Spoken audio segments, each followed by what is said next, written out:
Hello guys, gawa naman tayo ng Shanghai. Ito ang aking mga ingredients, giniling na baboy at baka, minced onions, minced red bell pepper, minced carrots, and minced celery.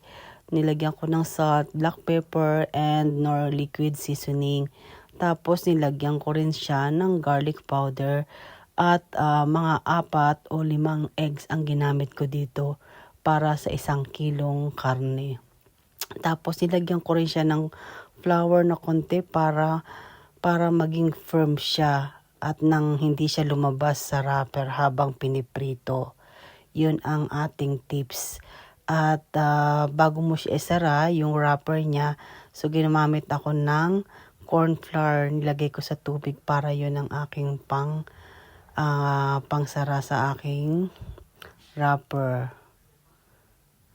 Yan ang technique natin dyan. Thank you for watching guys.